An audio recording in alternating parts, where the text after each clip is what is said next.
Hi, Ken. Hi, Nicola. How I are see you? you. And let me. Ah, there you are. I see you.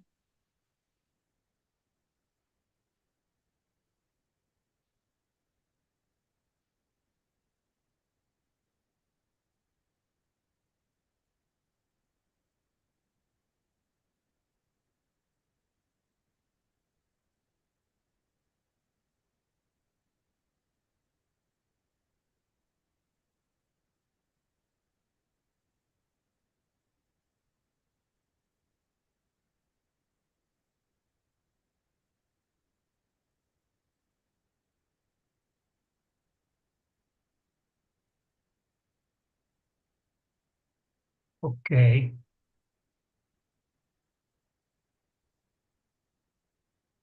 Okay. Let's make a. Let me try to share my screen.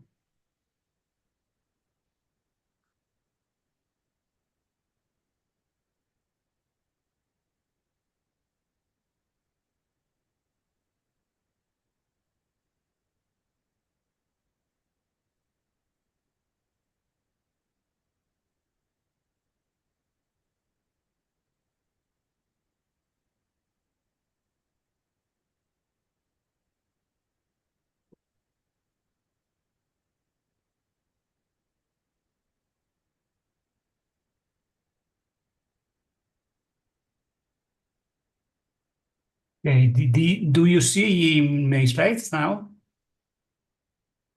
Yeah, I see something. Um, it's kind of small.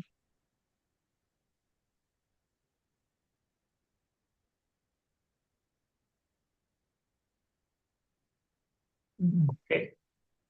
That's kind of cut off. Sorry. I'm seeing it as somewhat cut off, so it's showing only up to the R in Truthmaker. Okay. This is the first slide. Is it okay? The- Let me see.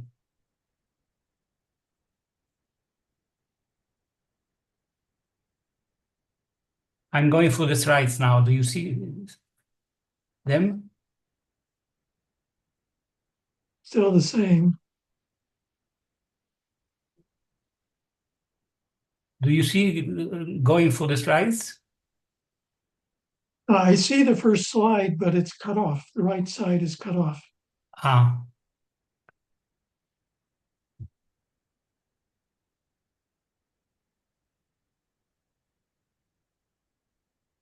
Your screen sharing is paused.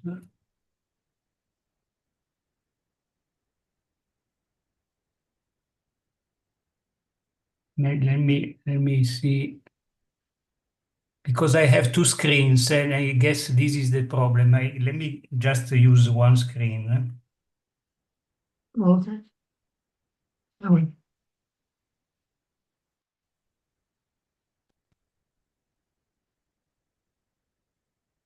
Okay. oh, that's looking better. Um, So start the slideshow. Oh, it's gone.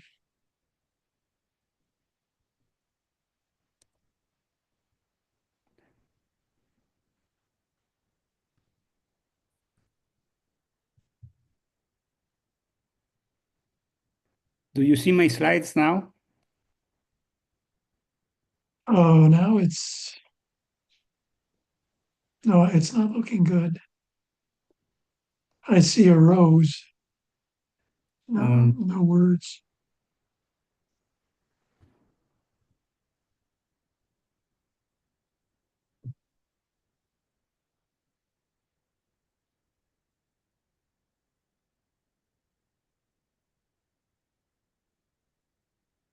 mm,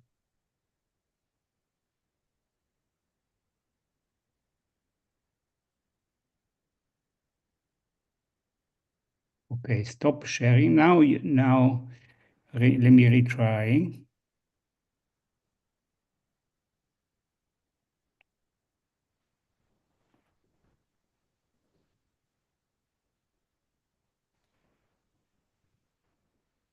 Is it better now? Oh, that's great. Looks Okay, let me try to go for the slides now. Do you see the various slides?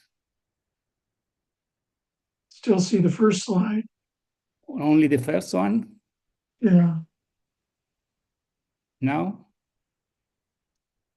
no, still only the first one. Just the first? That's very strange. Your screen sharing is paused. Okay. Let me try something else. Stop sharing. Share again.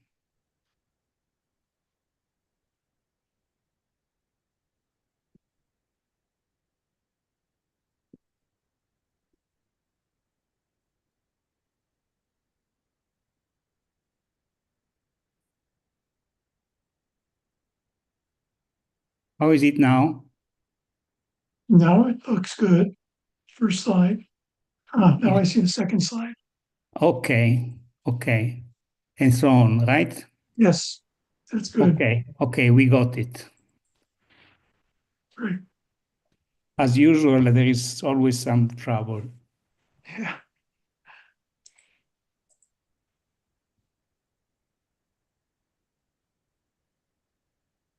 And anyway, I sent you the PDF. You can put it online somewhere if you like. It is. I have it online. There's Okay. a link on the session page. Okay, very good.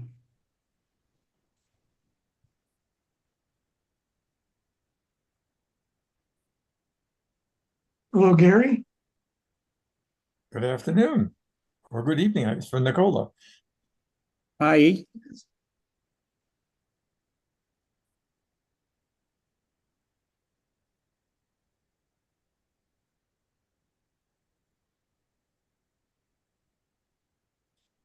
I'm glad we have a follow-up to some of the discussions from last summit.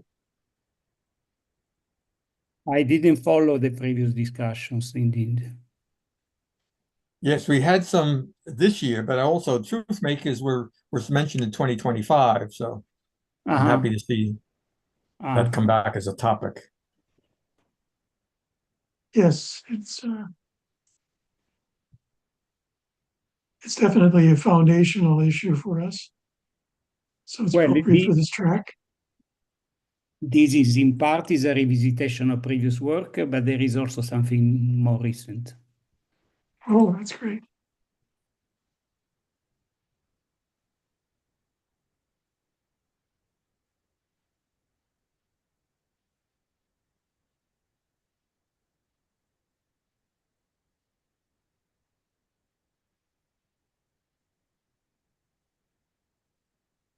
I guess I would note for Nicola that after we have a synthesis session of some of the things discussed up till now, there's going to be a discussion of ontological education, which might be of interest. Mhm. And that will be the people at the University of Buffalo organizing that. I see. When is it? When is the next session?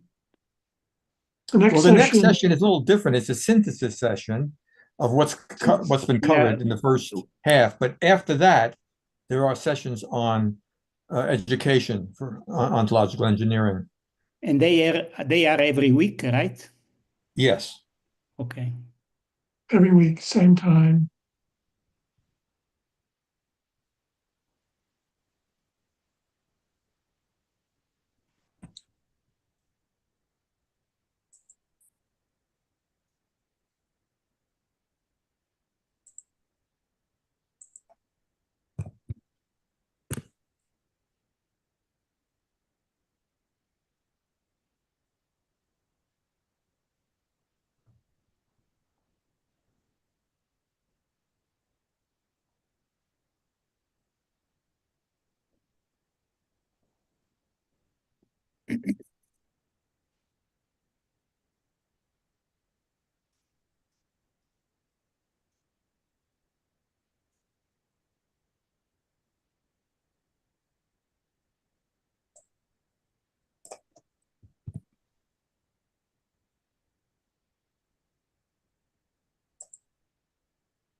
Well, I guess we should get started.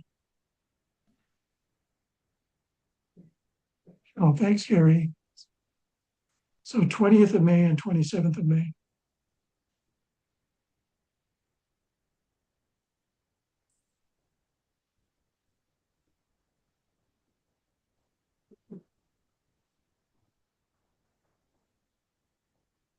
Okay, so let me formally start the meeting. Welcome, everyone, to the Ontology Summit 2026.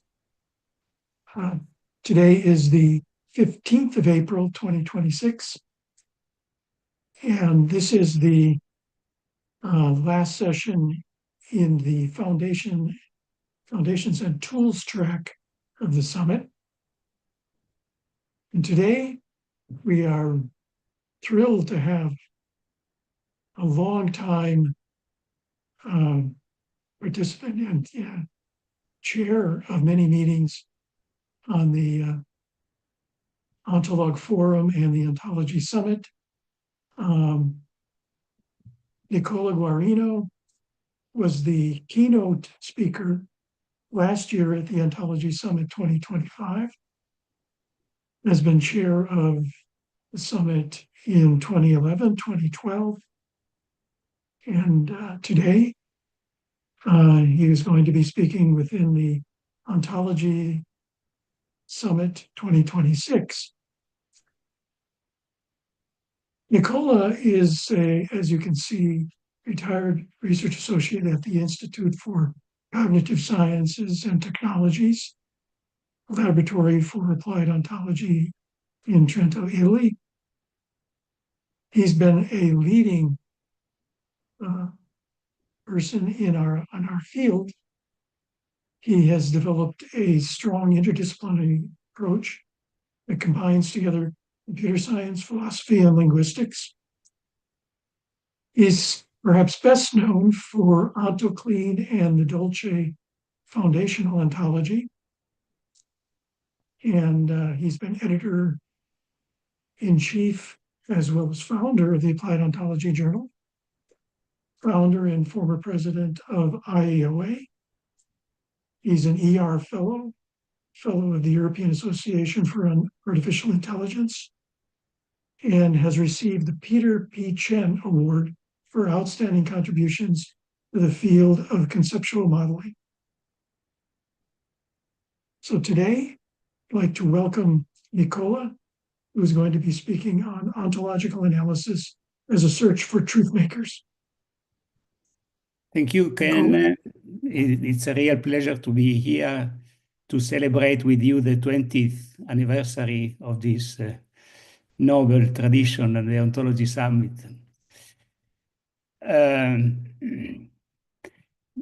Today I'm going to revisit some of the old work we did with Giancarlo Guizzardi, with also some new stuff. Let me start from a picture many of you have seen already, which shows how ontologies are attempted to capture the conceptualizations which are in the mind of people.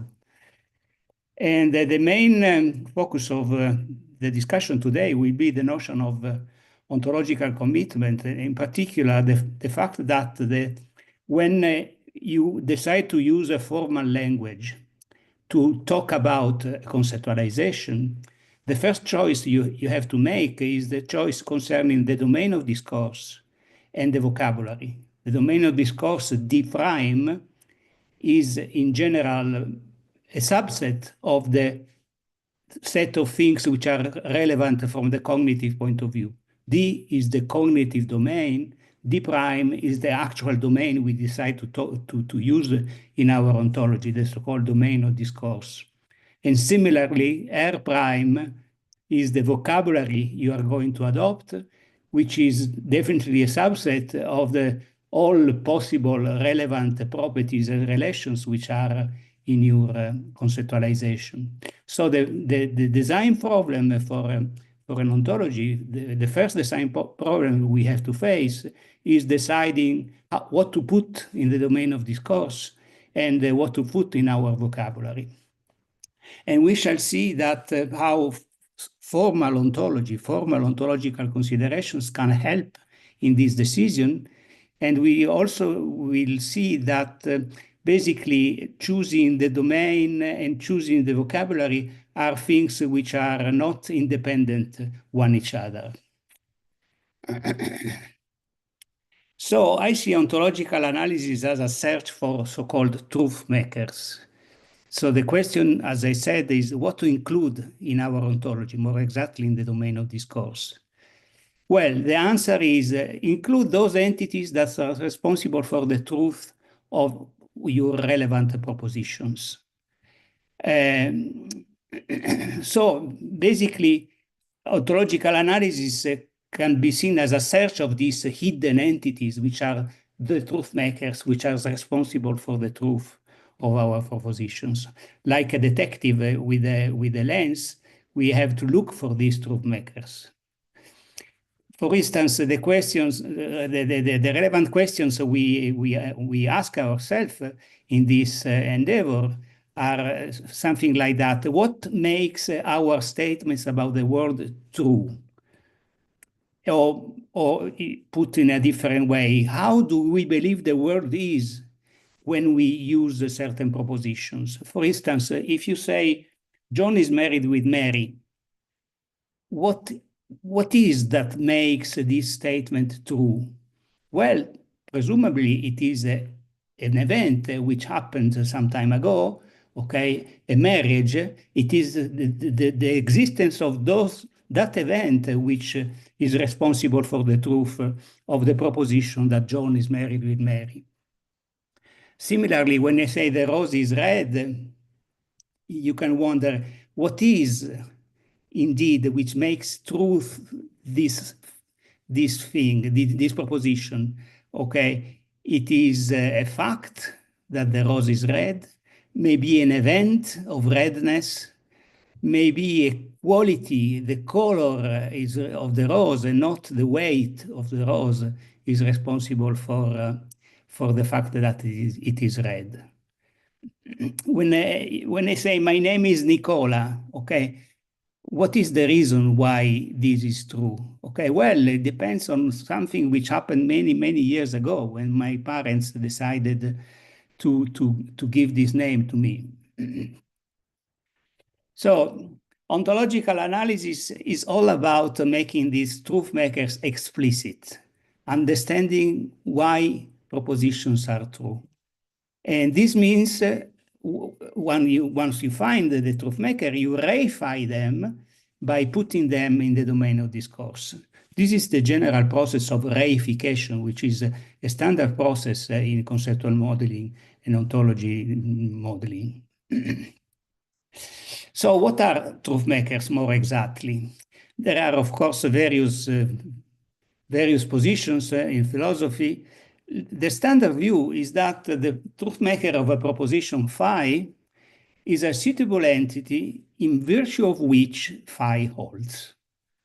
This is the general statement, the general position. Of course, the point is understanding exactly what's the meaning of in virtue of. A trivial answer could be that phi holds in virtue of the fact that phi is true.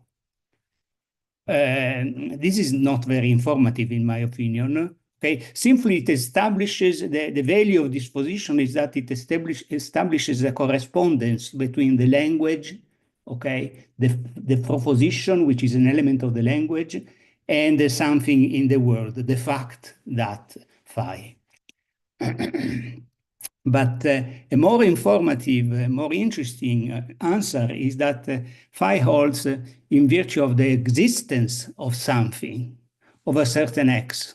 Okay, so you find something whose existence is responsible for the truth of the proposition. This thing is not a fact because facts do not exist. The fact either hold or not. Okay. So looking for the existence of something is not looking for a fact. It is looking for some entity in the domain of discourse. Now, depending on the nature of this phi, you have several possibilities. If phi is contingent, so not a necessary proposition, we assume that the truth makers are events, okay? This is obvious, for instance, if phi is a proposition involving an historical property. I am a father, okay? Okay, being a father is an historical property.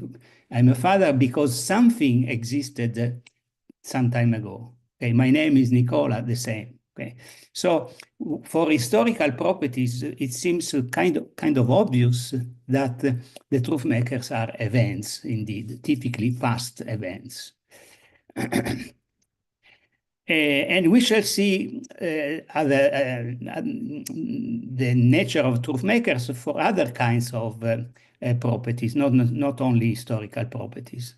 But before that, let me clarify that no clear agreement exists in philosophy concerning the truth makers of necessary propositions. Indeed, my choice is simply that necessary statements do not need truth makers. They hold anyway. Okay, so there is nothing nothing that is requires to exist in order for them to hold. Okay, they hold. That's it. So the interesting propositions for the point of view of analyzing the truth makers are the contingent propositions, not the necessary propositions. So summing up, according to this view, which I will label for the reasons which will be clear in a second, I will label this position strong truth making. Okay, strong truth makers are such that their mere existence entails the proposition's truth. Okay, this is the standard view on truth making. There is this existence entails the truth. As usual, there are problems for this view. First of all, there are two important assumptions we characterize this position. The first one is so-called truth maker essentialism, according to which the truth, if T is a truth maker of phi at a certain world, then it must be a truth maker of the same proposition in all possible worlds. So truth makers are essentially such that the propositions are true. This is pretty plausible, okay? More debatable is the assumption of so-called maximalism, which says that every true sentence must have a truth maker, okay? This would be nice in principle, but there are a number of technical problems for, as we have seen, necessary propositions, okay? So what are the truth makers of necessary propositions? Not clear. And especially there are problems with the negation of properties, disjunctions, and so on. So we shall adopt a more modest position, which is due to a philosopher which I will keep mentioning later on, Josh Parsons. And the position is the following: the best we can demand is that every contingent truth either has a truth maker, or it is the conjunction, disjunction, negation of some other or some other more complicated Boolean combinations of propositions that would have truth makers where they are true. So basically, it is enough to concentrate on truth makers of simple propositions. Not let us complicate our mind with the arbitrary compositions of simple propositions. In particular, from the application point of view, from the practical point of view, there is an interesting case for so-called descriptive properties, which will be the main focus of the rest of the presentation. The descriptive properties hold in virtue of how their arguments are. If X is red, okay, X, this holds in virtue of how X is, okay? How is it red, X? Well, it is red, okay? Descriptive properties have events as strong truth makers. Okay, so the redness, the particular event, or more exactly, the state of redness, is the truth maker of these descriptive properties. Non-descriptive properties hold in virtue of what the arguments are, not how the arguments are, but what the arguments are. For instance, X is an apple, X is a person, X is father, okay, is a father. Most of these non-descriptive properties are rigid in the sense that they necessarily hold for all their instances. Okay, as we have seen, if they are rigid, then it is not necessary to find truth makers for them. Okay, if they are not rigid, they still have events as strong truth makers. But we shall give more attention to descriptive properties in the rest of the talk. For descriptive properties, indeed, I said that they have events as truth makers, the particular redness event, or the particular redness state for the rose, for instance. Some philosophers say that indeed, the truth makers of descriptive properties are so-called tropes, which are particularized properties. But I see tropes as events, more exactly states. So I really don't make a distinction between tropes and events. But this is an aside. We can ignore tropes for the time being. The interesting thing with the descriptive properties is that for them, there is a second option, a different way of thinking of their truth makers. And I will label this second kind of truth makers weak truth makers. So there are strong truth makers and weak truth makers. As I said, strong truth making is related to the mere existence of something. Okay, it is the mere existence of something which is responsible for the truth of the proposition. So the proposition holds in virtue of whether something exists in any possible world. Okay, the point is finding something whose existence is responsible for the truth of the proposition. Weak truth making, according to weak truth making, a proposition holds in virtue of the way something is, not in virtue of whether this guy exists, but in virtue of the way it is. Consider, for instance, a particular rose. We call it Rosie. Rosie is red at time t1.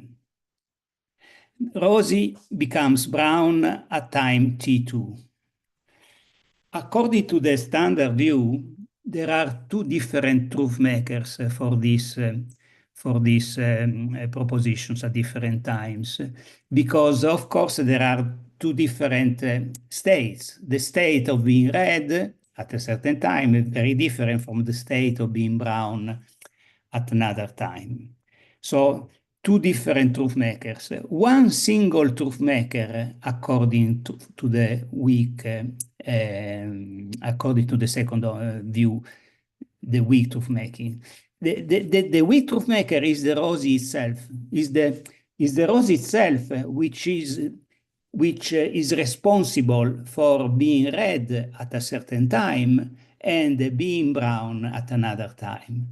It is in virtue of how the rose is that we decide whether the rose is red or is brown. Okay, the way rosy is responsible for the truth of the proposition. This seems a little bit trivial when we consider just this very simple example, but things become more interesting when we look at the so-called minimal truth makers. But before that, let me clarify more exactly what is this new criterion for weak truth making. The statement is the following, the definition is the following. For every true sentence, there is something such that the sentence cannot become false without a qualitative change in that thing, okay? That thing, whatever it is the sentence truth maker. So the sentence, the rose is red, cannot become false without a qualitative change in the rose, of course. But more in general, the sentence cannot become false without a qualitative change, more exactly in the corolla of the rose. The minimal weak truth maker for this rose is red is the corolla, or more exactly the color of the corolla. It is not the stem which is responsible for the truth of the proposition. It is not the weight of the rose which is responsible for this proposition, but it is the color of the corolla. Okay, first there is a particular part, the corolla, and this part has a quality, which is the color. The color of the corolla is the minimal weak truth maker. So all the rose, the corolla, and the color of the corolla are all truth makers. The corolla color is the minimal one. So summing up, the proposition, this rose is red, cannot become false without a change in a particular individual quality, which is the color of the corolla of the rose. Because what are individual qualities? Well, both Dolce, Baffo, UFO assume these entities in their ontology, so I will not talk much about them. Anyway, qualities are individual quality are specific aspects of things we use to compare them. They are comparable, while objects and events can only compare with respect to a quality kind. So I have problems reading my own slides because they are covered anyway. Qualities inherent in specific individuals. This means that they are existentially dependent on such individuals. So the color of the rose is existentially dependent on the rose itself. And these qualities are distinct from their values, also called qualia, which are abstract entities representing what exactly resembling individual qualities have in common. And they are organized in quality spaces and so on. But anyway, this is, I guess many of you are familiar with the individual qualities already. An important terminological clarification is that properties hold while qualities exist. So, once you realize that qualities are minimal weak truth makers, you get a particular result from the practical point of view. In particular, the explanatory power of your ontology becomes higher. compare, for instance, this statement, the rose is red because of its redness. Not very informative. The rose is red because of its color. Oh, wow. Okay. In this case, the sentence refers to a particular aspect of the rose that is responsible for the truth of the sentence, among many others that are irrelevant. So in a sense, this contributes to explain the nature of the red predication, okay? Red is associated to color, okay? This is something which is not clear in the previous case, okay? Besides qualities, there is another thing which is another category which is introduced in particular in the UFO ontology, the category of modes. Modes are generalizations of qualities, so to speak. For instance, John's headache is a mode according to the UFO ontology. And similarly, John's love for Mary is also a mode, okay? It is a relational mode. John's love for Mary is something which inheres in John, but of course depends on Mary. Okay. So in general, we shall consider both individual qualities and modes as weak truth makers. By the way, this is the position of modes in the UFO ontology. Both modes and qualities are aspects. There is another kind of aspect, relator, which I will mention later on. Not all, so we have seen that individual qualities and modes can be weak truth makers for descriptive properties. Also parts can be weak truth makers. For instance, this is a statue of Socrates, and consider the sentence, Socrates is snub-nosed, okay? What is the minimal weak truth maker? Oh, well, it seems to be the nose itself. In real time, more exactly, there is a more minimal truth maker, which is the shape of the nose. Okay, so the nose is a weak truth maker. It's not minimal. Okay, the minimal one is the shape of the nose, but the nose is genuinely a weak truth maker as well. So Socrates, because of the way it is, the way he is a truth maker. The nose, because of the way it is a truth maker. The shape of the nose is the minimal truth maker.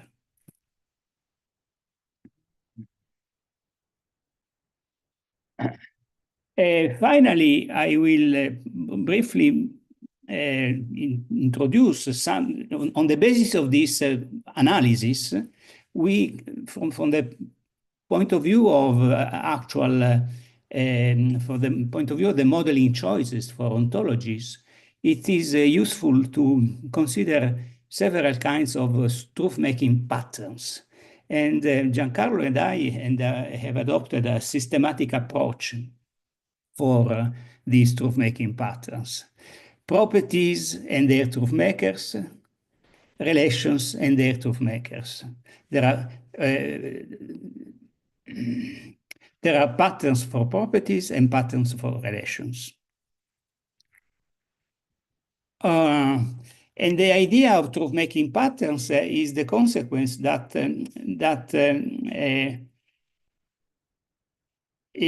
both strong and weak truth makers are useful for different reasons. Okay, so it is not that weak truth makers substitute the notion of strong truth maker. They are both useful.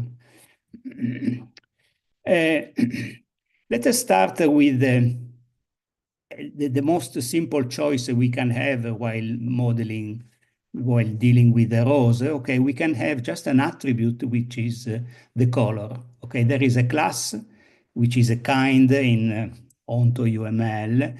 Okay, there is a class with just an attribute color. A more explicit choice is to to put the truth maker explicit as a quality which inheres in the rows. Okay, so these are two different modeling choices. Also, we can also give a role to the strong truth maker, which will be a particular color occurrence. Okay, the rose participates in a particular color occurrence. And these two things can be put together, these two different kinds of truth makers can be put together in a more complete model. Okay, so there is the rose, there is a quality which is in quality color which is inherent in the rose, and the rose participates to a particular color occurrence whose focus, this color occurrence, this event has a focus which is the color. So basically, you see three different truth-making patterns. The simple one with only the color, the other one with the color occurrence, and the more complete one which has both, reifies both the strong truth makers and the weak truth makers.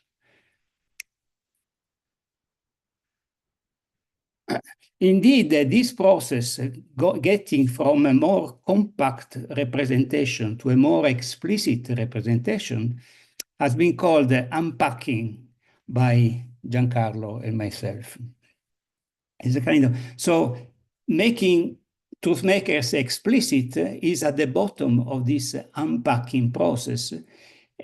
While doing so, you gradually come up with a more explanatory ontology or conceptual model, if you like. So far, I've been talking of truth makers for properties, or more exactly for propositions involving a particular property, because truth makers are for propositions, but sometimes for the easier speaking, I collapse the truth makers for a I say that there is a truth maker for a property, intending the truth maker for the propositions involving that property. Anyway, concerning relations, sometimes we must talk of relationships. What are relationships? Is actually you can see of it as the occurrence of a relation, or more exactly as the truth maker of a relation. Is what makes it true that the relation holds. Okay. Sorry. Reifying these truth makers, the truth makers for a relation, allows us to talk of the nature of the relationship, the way it changes in time, and the interaction with the world. So we distinguish, there is a careful distinction between a relation, which is a mathematical notion, and relationship, which is an ontological notion. Okay, when you want to talk, there is a couple, they want to talk of they're not talking of their relation, they're talking of their relationship, the way the relation occurs in the world. And this is a truth maker. And we shall see in a second more exactly the nature of this truth maker. Indeed, relationships as truth makers of relations are sums, merological sums of qualities. Here is the picture of John and Mary, okay? Suppose we say that John is in love with Mary, okay? This is the relation. The relationship is the merological sum of John's love for Mary plus Mary's love for John. Okay, these are aspects, these are modes inhering in John. There is a mode inhering in John. There is another mode inhering in Mary. We take the sum of this, and this is the truth maker. This is what makes it true that indeed John and Mary are in love. Sorry. are in love with each other. Sorry.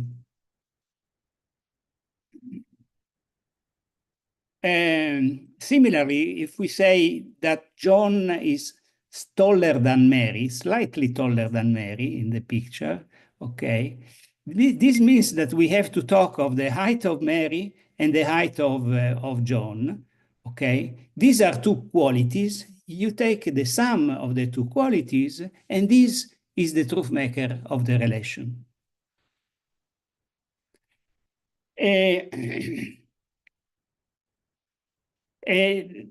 This sum of modes are called relators in the UFO ontology, and indeed they are a key construct in the OntoUML language. Okay, from the more, let me show you some other patterns, truth-making patterns for other kinds of relations. We have seen the case of the taller than relation. If you have heavier than similar stuff, you can model it this way. Okay, there is a weight, which is a quality inherent in the object.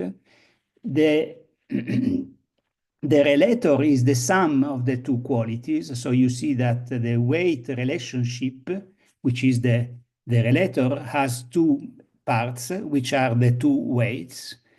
And the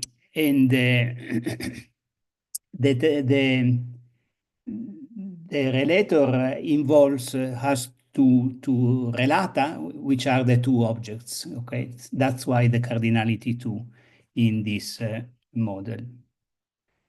If you want to take into account also the strong truth maker, you put the weight and balance event in the picture. This is another example of a simple model for a historical relation born in, okay? In this case, there is only the strong truth maker, the event, because the relation is not a descriptive relation. So only the truth maker plays the strong truth maker plays a role here. Finally, consider a more complex relation, married with, okay? Comparative relations, simply loving relations are, in a sense, less complicated. But as a matter of fact, as we know, the marriage relation is more complicated. Suppose that John is married with Mary, okay? Well, there are several relational properties, relational modes inhering in John, inhering in Mary, okay? Typically consisting of mutual commitments and obligations with respect to the other partner, helping each other, caring the children, and so on, okay? So all these commitments are reified, are represented in UFO as relational modes inhering in the arguments. But the point is that there are many of them. An actual marriage relationship typically presupposes many of such commitments, and none of them alone is a truth maker, okay? Because it is not enough to make the actual relation true. So in this case, the truth maker is the maximal mereological sum of all commitments which are necessary for the relation to hold. This is this is a relator. So you see how the notion of relator is pretty powerful, and it is based on this commitment to truth makers. Okay, so these mereological sums are called relators in the UFO ontology. I'm going to the conclusions. I skip this. I give you an example, another example of a very complex relation, a contractual relation. So the actual relationship is the relator, which involves the provider and the customer. And the relator is composed, its parts are claims and commitments. And if you want to model the evolution of contract in time, there is you just put an event, which is a strong truth maker, whose focus is the contractual relationship, which is a relator. So you see how things may get complicated, but the important point is that you make all the important things explicit, and you can easily focus the attention on one or another. Okay, I'm almost completed my talk. Just one general consideration from the philosophical point of view. According to Quine, the commitment of a logical theory is just its domain of discourse. The important thing is to decide what you have, what are the things you quantify on. But the search for truth makers forces us to look also at the predicates, not just the entities in the domain. And indeed, according to Armstrong, who wrote a book on truth making, he says that the great advantage for the search of truth makers is that it focuses us not merely on the metaphysical implications of the subject terms of propositions, so not just the subjects, but also their predicates. For Quine, the predicates gives us the ideology rather than the ontology, but the predicates are important as well.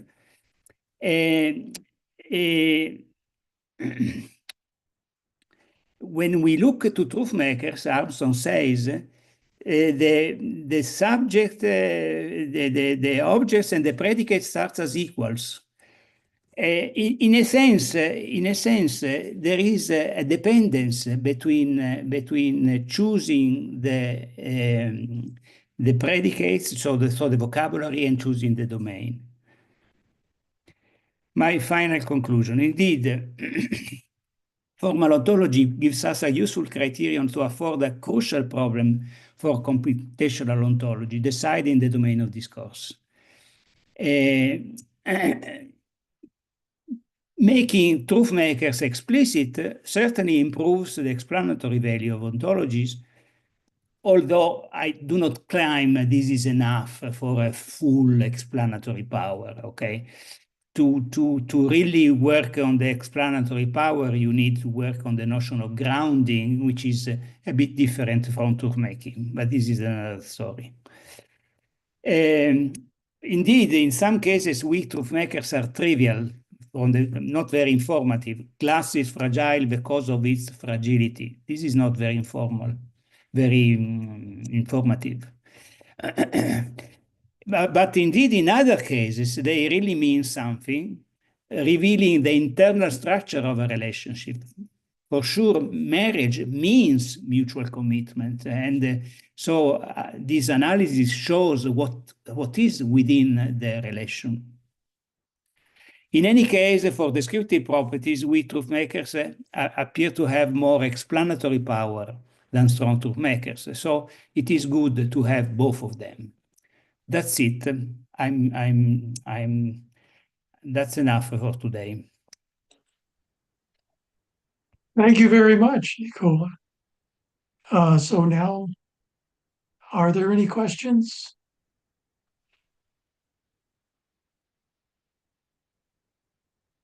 Yes, I have some, Kenneth. Can you hear me? Yes. Todd? Yes. Hi, Nicola. Thank you for your talk. They're always great fun to listen to, educational. I have several questions, but I'll try and keep them limited. Okay. When you talk about the notion of truth makers, I've always had problems with that notion. It seems to be it could be recursive, but in particular, when you talk about some of the examples you gave us, where does the notion of scale come in? So if you talked about the fragility of a glass, where does the notion of truth-making stop if you want to introduce the molecular structure of that glass? And then you go down to the relations among the possible description of how you talk about the relationship between the atoms in the molecule and so on. Now, for larger things like human relationships, maybe there is a bottom, or it's well-founded, if you like, but for other situations, this notion of truth-making doesn't seem to be able to be well-founded. Yes, I agree. It is not enough for explaining the intimate reason why the glass is fragile. I made exactly this comment in my slides. The truth makers do not help going at this fine level of details. That's why there is another notion, which is grounding, which is different from truth making, which may help in that case. Okay, so the truth makers as a tool are not apt to solve all the problems, of course. In particular, they are not apt to solve the problems you mentioned concerning the internal structure of the glass. Okay, so there is a limit. Okay. Yeah. And one last question, because others have lots of questions. On the previous slide, you mentioned predicates. Unfortunately, my bias is mathematics. So when you use the term predicate, are you talking about unary relations? No, they could be any arity. Oh, okay, good. That makes it easier for me to understand. Thank you. Good to hear from you, Nicola. Next, So we this have is Gary. Gary. I have a question about possible implications for foundational ontologies. Making the relationships as central entities, I'm wondering if that becomes important to represent in a foundational ontology, and if you've thought about that at all. I'm not sure to what do you mean? Of course, they play a role in a foundational ontology. I don't. What is the point? Well, among other things, and I have, of course, I haven't thought this very deeply. I can think of an ontology design pattern, which includes the idea of relationship as an important feature of binding entities and events. Sure. And therefore, since that becomes a possible ontology design pattern you want to use in the future, whether that then becomes important as a foundational ontology to guide people. Yes. Of course, yes. So this analysis of relations and relationships may be of help for a foundational ontology. Obviously. I don't know if there is something I'm not capturing. Okay. Maybe some further thought later on. Okay. Okay, thanks, Gary. Next, we have Corey. Corey, go Thanks, ahead. Nicola. Hi. Somewhat of a pragmatic question. Where the truth makers are outside of the domain of discourse. And I'll give a specific example. Dealt with entity that trades in financial instruments. The truth makers that created these financial instruments and their predicates is outside of the domain of discourse. It is unknown to them. So, I mean, a bit of an epistemological distinction. And my experience is in trying to reify all of those truth makers, let's just say they become impatient and overwhelmed with complexity, particularly if things are unpacked. So, you know, how do you, and this is similar to the granularity question, I suppose, to a certain extent. that as we get into trying to unpack and find the truth behind everything, it becomes almost unmanageable.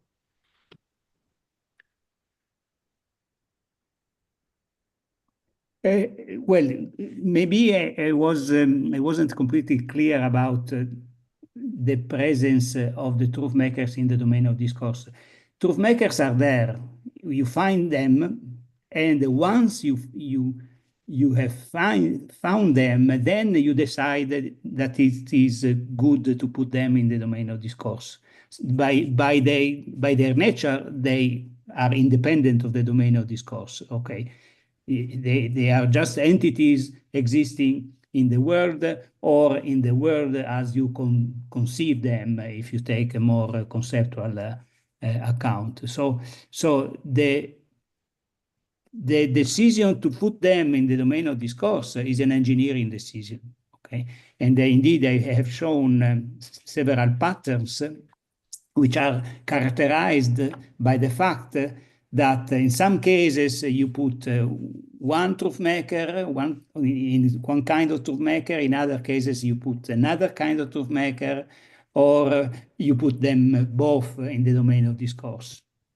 So you're accepting that the ontology that comes out of the analysis is going to be incomplete with relative to your to your analysis. All ontologies are incomplete.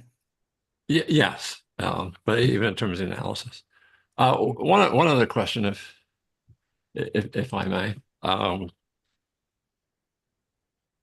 You said that the truth makers are events. It would seem that some truth makers are also states. Now, maybe you're equating states and events. States are a kind of events. Okay, this is a terminological choice. Not everybody agrees on that, but for me, states are a particular kind of events. They are static events. Okay, if you interpret it that way, then that's fine. Thank you. Yeah, you're welcome. John? Go ahead, John. Okay, one issue that I'm concerned about is the problem of typical systems which have a multiplicity of different ontologies for every component of the system. Just consider an airplane or just your ordinary automobile. You have different parts of it that have totally different theories, like the ontology for your tires, your engine, the air conditioner. Every part of it has a totally different theory, different ontology, and yet you have to deal with all of them. And when you have a problem where there's a funny noise coming out of the system, you don't know which one of these many parts are causing it. And so you not only have to deal with one ontology, you have to deal with the multiplicity ontology. And when you have language, language, nor just ordinary English or Italian or anything else, you have to take your question and interpret it in terms of a very broad and general ontology, which you then specialize to the various parts as you continue your discussion. And how do you combine all these things? Well, hi, John, by the way. Nice talking to you. Well, of course, this what you mentioned is the well-known silos problem. There is not much you can do unless you manage to construct an integrated ontology, a top-level ontology, on which you can map all the silos, all the various silos. Okay, this is a manual effort, which in some cases it has been done, but unfortunately, in a sense, I guess this is a statement by Barry Smith, who says ontology initially have born with the purpose for the purpose of integrating information systems and so on, but actually there are so many of them. The problem is still there because you need to integrate them. So my talk was not related to this problem, of course. Okay, although I believe that using formal notions taken from philosophy, like the notion of truth making, may help developing these integrated ontologies, which may attempt to address the silos problem. Okay, John? So this is Gary again. We do have a session or track coming up on interoperability, so this is important for that track coming up soon. I just wonder if you would agree, Nicola, that the idea of unpacking should help integrate these disparate ontologies. That is to say, they're not suitably unpacked, and you can unpack to a degree that they should be able to integrate more easily. Yes, absolutely. Yes. Yes, unpacking reveals the nature of the notions you are dealing with, okay? And maybe you realize that, for instance, a particular relationship is not, despite having the same name as something else in another ontology, indeed has a different structure, is based on different assumptions, has different truth makers. So analyzing truth makers, of course, it is not the ultimate tool. It is just one tool, but it is a useful tool for asking yourself what is the nature of this predicate you are dealing with.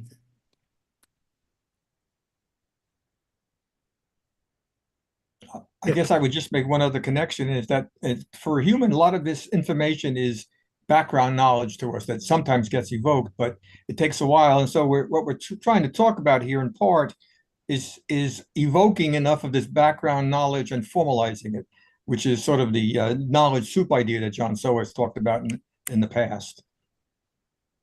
Yes. Yeah, well, one of the things that many systems do is to have a very general ontology, a rather vague ontology at the top level. And the top level is usually has concepts that are not really very detailed, so that they apply to a broad range of things.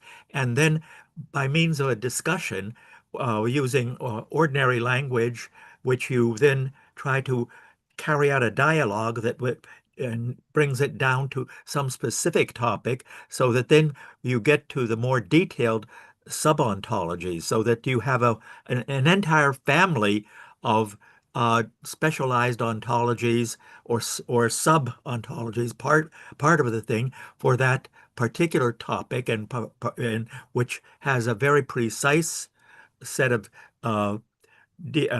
concepts and truth makers of the kind that you were discussing. But then at the top level, you need to have some very general methods for interpreting language and carrying on a dialogue, so that the person that's talking and dealing with the system can narrow it down to the specific issue that needs to be dealt with. Yes, having at the top level a general ontology is definitely useful. I would disagree if you say vague. I'd say general, yes, vague, not. And indeed, and these general notions should be well defined, not vague at all. They must be carefully defined in order to be used when you establish some discussion, as you said, there is some process of clarification of the meaning, the intended meaning of a particular term down in the domain-specific ontology. Understanding this meaning, in order to understand this meaning, you need crisp notions, like a rigorous notion of part, for instance, or a rigorous notion of dependence, and so on, while using these notions, which are very general but not vague. You can disentangle, so to speak, the meaning of the terms adopted in more specific ontologies. This is my view, at least. Well, So I I agree with you on the general notion, on the fact that this ontology should be general. I disagree on the term vague. Okay, the word vague was perhaps a poor choice, but the point is that you have, when you're dealing with questions that come in ordinary language, each word has multiple meanings and a broad range of meanings. And in part of the discussion, you narrow down the meanings to determine which particular theory, sub-theory, or module is applicable to the thing. So that in ordinary language, every word has, if you look at it in your ordinary dictionary, every word has multiple meanings, and there's a lot of, and in fact, a broad range of meanings, and somehow you have to carry on a dialogue that determines which particular specialty you're talking about, so that when you're trying to repair your car or your airplane or whatever else, you have to narrow it down so that you determine which particular component seems to be the one that's causing the problem and what do you have to do to fix it. I agree on the idea of dialogue. This is very powerful. Indeed, in the past there have been attempts to adopt this idea of dialogue for disambiguating meaning. For instance, I remember several years ago there was some piece of software trying to ask questions related to OntoClean to disambiguate the meaning of terms. So dialogue it may be very useful in this sense. But the point is that this dialogue should should use as a tool some general notions which are understandable by everybody. This is the point. The primitives, the communication primitives should be well chosen. Otherwise, you end up in continuous misunderstandings. Okay, the primitives for the dialogue should be well chosen. Well, an example of at a top level, I'm thinking of WordNet. Now, WordNet was never designed for formal ontology. It was designed for language understanding and dealing with conversations. And you need something like WordNet, which is very broad range, and it deals with words at the level that you might find them in an ordinary dictionary. And you would use something like that to interpret the language so that then you can narrow it down to what particular specialized ontology you're dealing with to solve your particular problem. Yes. Well, so this is Gary again. I had a sort of a thought, maybe you could comment on this idea of narrowing down from a more general concept. Along the way, you talked about contingent relationships. That the contingency might be one of the intellectual mechanisms we might use to do this narrowing down from a general to something that is then understandable. Yes. What is the question? Okay. Yes. The question was whether you'd explore the idea of this the notion of contingency within relationships, so that as a way of narrowing things down to be more understandable. Let's say what's important is distinguish what is contingent from what is not contingent. Okay, and then contingent things are typically those that you have to focus.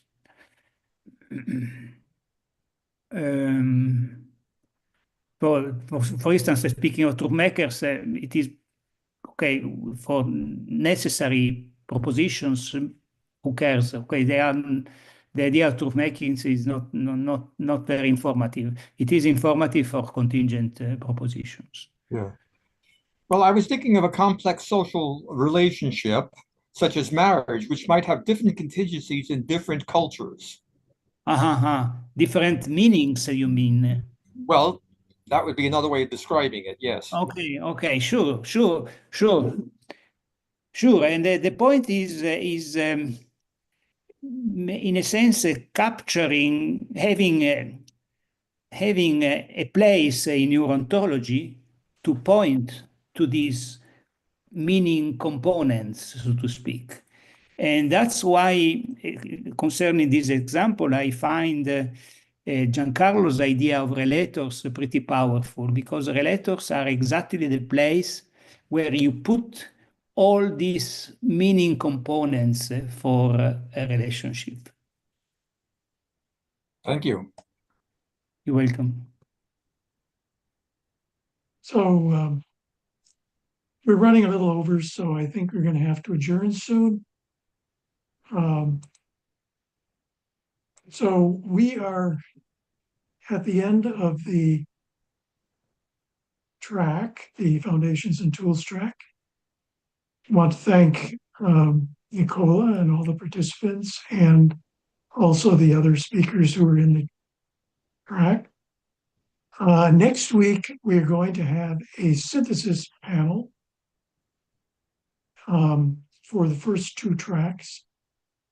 So all of the ontologies in AI, as well as foundations and tools.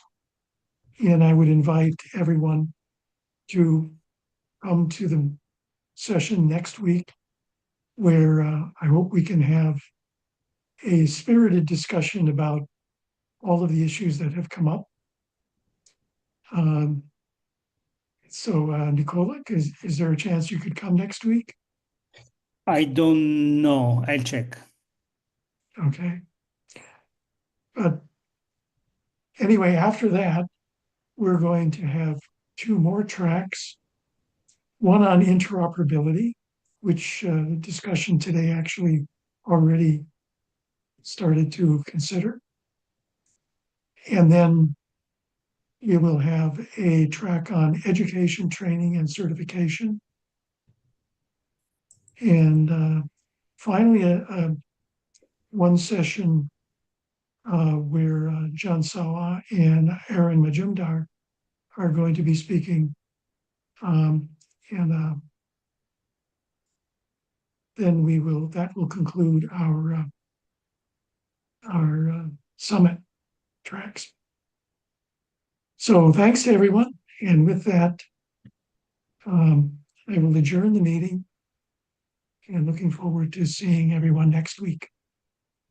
Okay. Bye. Bye-bye. Bye, everybody. It was a pleasure. Bye.